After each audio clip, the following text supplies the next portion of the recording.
Donald Trump and Stephen Miller exploit Gaza crisis to push Muslim travel ban. Immigrant rights groups say Trump's escalating rhetoric is increasing the risk of white nationalist violence, in the latest example of Republicans wrongly conflating disparate crises in order to whip up anger and fear. Former President Donald Trump and others in his mold are responding to attacks on Israelis and the humanitarian catastrophe in Gaza by spreading disinformation about the Mexican border and promoting extremist anti-immigrant policies such as reviving the ban on travelers from majority Muslim countries that Trump pushed since 2016. Time equals 400 ms. Greater than the rhetoric became increasingly unhinged on Thursday after right-wing commentators interpreted a call for global action and solidarity with Palestine as a call for terrorist attacks. Khaled Meshaal, the former leader of Hamas in Gaza and the chief of the group's diaspora office, reportedly left Reuters a voice message urging Muslims globally to take the streets in support of Palestinians. "We must head to the squares and streets of the Arab and Islamic world on Friday," Meshaal said. Meshaal also reportedly made an appeal to intellectuals who teach jihad, which means struggle, or struggling, but is a hot-button word in the United States, where some people associate jihad with extremism and the Bush administration's brutal invasions of Iraq and Afghanistan after the 9/11 terrorist attacks. Social media lit up with evidence-free warnings about that Muslims in the U.S. would turn to violence during a day of jihad on Friday, but NBC News reported on Thursday that the FBI knows of no credible terror threat.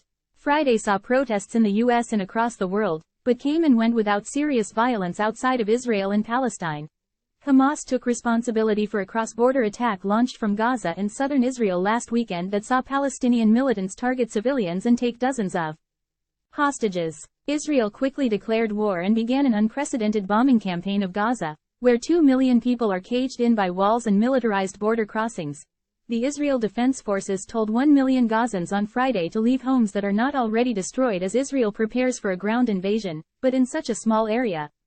Palestinians have virtually nowhere to go unless Egypt opens a southern border crossing. United Nations experts say indiscriminate airstrikes and the forced relocation of civilians is creating a mass refugee crisis in violation of international law. More than 3,000 people have died across Palestine and Israel as a terrifying humanitarian catastrophe unfolds in Gaza. Israeli airstrikes have leveled entire residential buildings and other civilian infrastructure while a blockade starves Gazans of food, fuel and water. Hundreds of thousands of Palestinian civilians are displaced and crowding into hospitals and shelters. At a rally on Monday following the Hamas attack, Trump baselessly claimed that the same people were crossing the southern U.S. border to commit terrorist attacks. Trump would go on to criticize Israeli leadership in comments that are now facing harsh blowback. Trump is also using the moment as an excuse to revive his pledge to reinstate the notorious Muslim ban he attempted to place on travelers from predominantly Muslim countries after taking office, which sparked protests at airports across the country and was initially struck down by the courts. When running for president in 2016, Trump proposed the travel ban to exploit the public's fear following the 2015 mass shooting in San Bernardino, California, by attackers who claimed they were inspired by ISIS.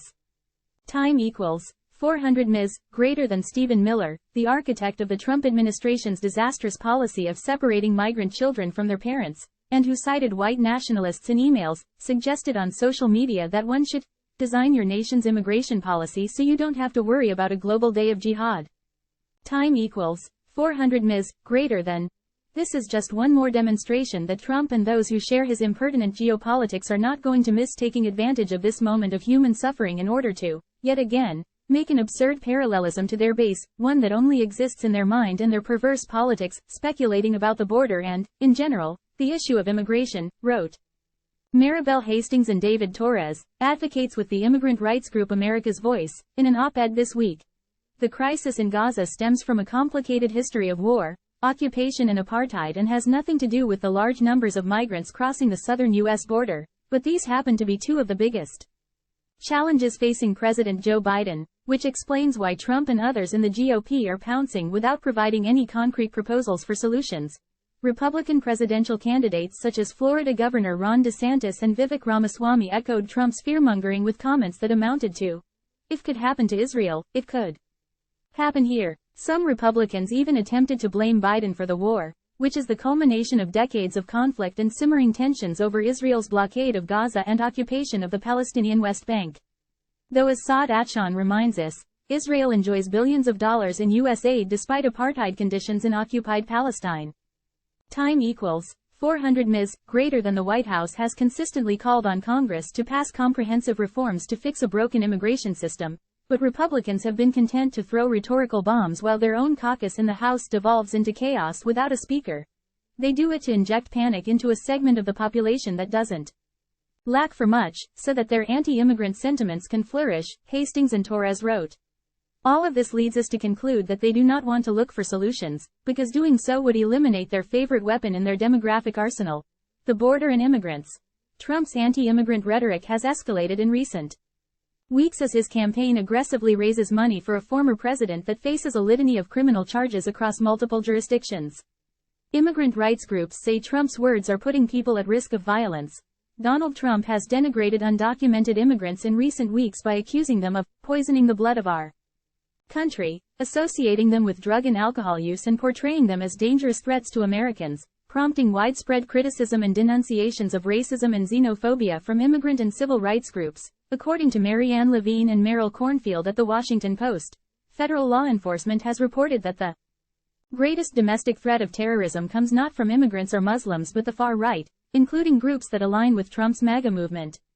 Faced with a dearth of Muslim terrorists on U.S. soil during the War on Terror, the FBI attempted to literally manufacture them by offering down-and-out Muslim men large sums of cash to participate in mock attacks that were entirely plotted by informants.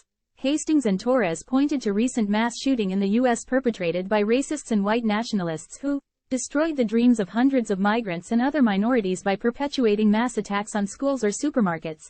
The pot calling the kettle black has been practically a constant from Trump and his movement, to try to distract attention from their own atrocities, they wrote.